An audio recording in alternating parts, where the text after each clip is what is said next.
आपण पाहत आहोत SN न्यूज मराठी। लाईक करा, शेअर करा, सबस्क्राईब करा व रहा आमच्या सोबत अपडेट।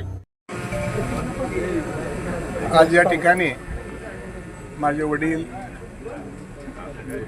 स्वर्गवासी आमदार काकासाहेब सावंत पाटील यांची जयंती, या जयंतीच्या निमित्तानं काही उपक्रम आपल्या ह्या दुष्काळग्रस्त जनतेसाठी त्यांनी त्यांच्या आयुष्यामध्ये काही ध्येय धोरणं ठरवली होती।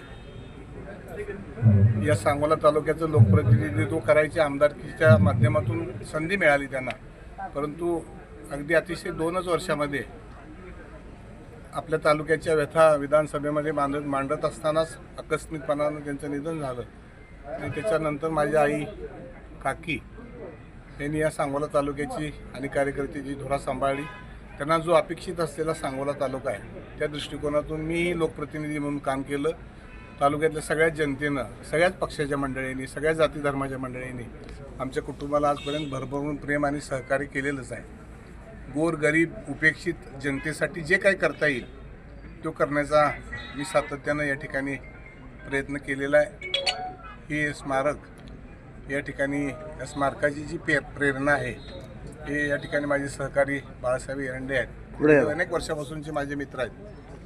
त्यांनी या ठिकाणी हे स्मारक करायची प्रेरणा दिली, त्यांनी सुरुवात केली आणि नंतर मग पुन्हा आमच्या कुटुंबानं त्यामध्ये भर टाकून हे मोठं असं स्मारक केलेलं आहे। 5 एकर जागा आम्ही आमची स्वतःची या संस्थेला दान केलेली आहे। त्यामध्ये भविष्य काळामध्ये एक 10 कोटी रुपयाचा संकल्प आपण त्या ठिकाणी उभा केलेला आहे आणि त्यामध्ये गोरगरिबांची लग्न करण्यासाठी एक मोफत असं मोठं मंगल कार्यालय, तालुक्यातल्या गरीब सगळ्या जनतेला परवडणारं नाही यासाठी एक 300 ते 400 मुलं राहतील अशी अद्ययावत अशी तालीम, त्याचबरोबर 1000 महिला बचत गटातील महिला एका हॉलमध्ये काम करून त्यांचा उदरनिर्वाह आणि प्रॉडक्ट करू शकतील असा एक मोठा हॉल, आणि आपल्या तालुक्यातल्या गरीब जनतेसाठी MPSC UPSC ज्यांची ऐपत नाही अशासाठी एक 5 स्टार मोठी लायब्ररी, अभ्यासिका असा मोठा संकल्प या ठिकाणी आम्ही ठरवलेला आहे। आणि मला पांडुरंगाच्या चरणी एवढीच प्रार्थना आहे की हा संकल्प पांडुरंगाच्या आशीर्वादानं, आई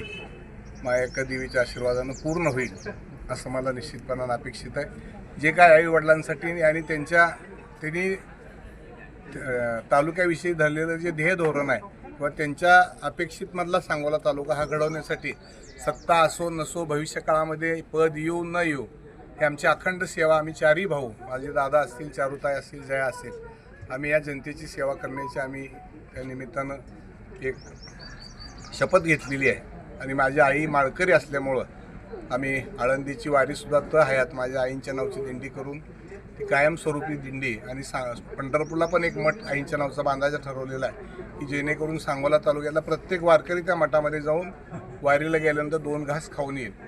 आणि मग उपेक्षित जे दीनदलित आहेत याही जनतेची सेवा करण्यासाठी एक मोफत अकॅडमी आम्ही या ठिकाणी चालू केलेली आहे। कुठल्याही प्रकारची फी न घेता आज जवळजवळ 100 मुलं, त्यामध्ये 25 मुली आहेत, आणि ती अकॅडमी भविष्य काळामध्ये मोठ्या प्रमाणावर आम्ही चालू करणार आहोत। मी सगळ्यांना निमंत्रण दिल्याप्रमाणे तालुक्यातली सगळेच नेते मंडळी, जनता या ठिकाणी उपस्थित राहायला लागलेली आहे। दिवसभराच्या काळामध्ये सगळी जीवन जातील असाच या जनतेचा आशीर्वाद आणि प्रेम सगळ्या समाजाचं आमच्या कुटुंबावर राहील अशी आई वडिलांच्या चरणी प्रार्थना करतो। पत्रकारांचा आभार मानतो। धन्यवाद।